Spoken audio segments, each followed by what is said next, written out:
पहले के कारण उन्हें घर वालों का आदर मिला हुआ था। पहला कौन सा? झूठ नहीं बोलने के कारण। पूरा परिवार उनका आदर करता था, सबको पता था कि वे झूठ नहीं बोलेंगे।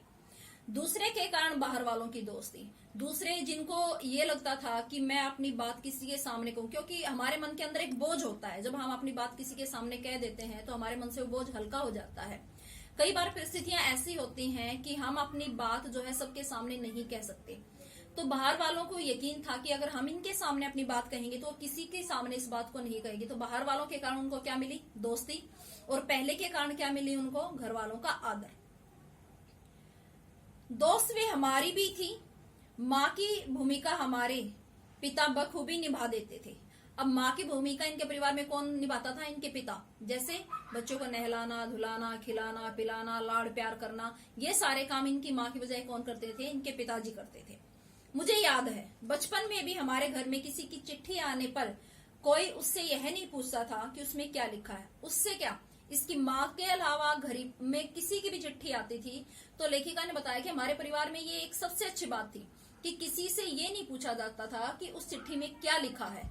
पूरा परिवार एक साथ रहता था, भरा पूरा परिवार था, तो सबकी जो है अपनी पर्सनल लाइफ थी, कोई किसी की पर्सनल लाइफ में दखल अंदाजी नहीं करता था, भले वह एक बहन की दूसरी बहन के नाम क्यों न हो।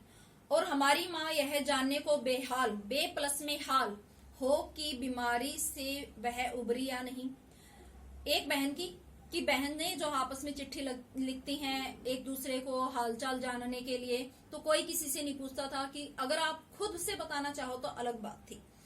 छोटे से घर में 6 बच्चों के साथ सास ससुर आदि के रहते हुए भी हर व्यक्ति को अपना निजत्व, अपने निजी जीवन को बनाए रखने की छूट थी। इसी निजत्व बनाए रखने की छूट का फायदा उठाकर हम 3 बहनें और इनका जो छोटा भाई था वो लेखन के हवाले, ये जब छोटे छोटे थे तभी लिखना शुरू कर दिया था। तो कोई नहीं पूछता था तुम क्या लिखते हो, क्या नहीं लिखते हो। वरना क्या होता है कि हम जो है बच्चों से पूछते हैं लिख क्या रहे हो, उनकी लिखी हुई चीजों को पढ़ते हैं तो बच्चा शर्मा कर वही लिखना बंद कर देता है। तो लेखिका कहती है कि कभी जो है हमारे घर वालों ने इंटरफेयर नहीं किया, ना कभी किसी ने पूछा कि तुम क्या लिखते हो। तो इसी कारण हम जो है धीरे धीरे क्या है लिखने लगे, लेखन के हवाले हो गए। लीक से खिसके। लीक क्या है? जो चली चलाई परंपरागत परिपाटी आ रही थी उससे हटकर चलने लगे। मतलब इनके घर में आज तक लेखन का काम कोई नहीं करता था, ये तीनों बहनें और इनका भाई जो है लिखने लगे थे। अपने पूर्वजों में इनके पूर्वज, इनके दादा परदादा या इनके परिवार में जो थे और कोई इस काम को नहीं करते थे, तो परिवार से कुछ हटकर करने लगे। इसलिए कहा उसने लीक से खिसके।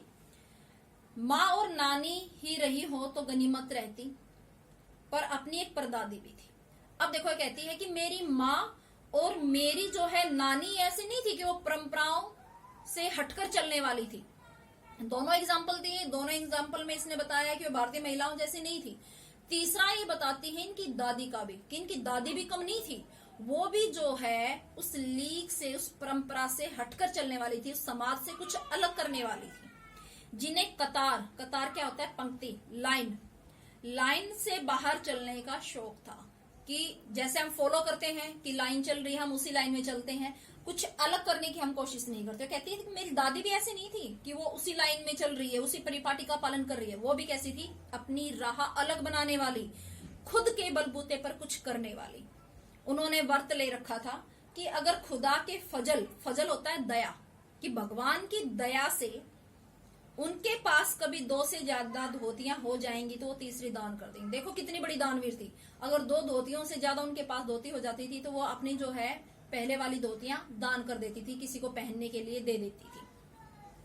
जैन समाज में अपरिग्रह होता है इकट्ठा न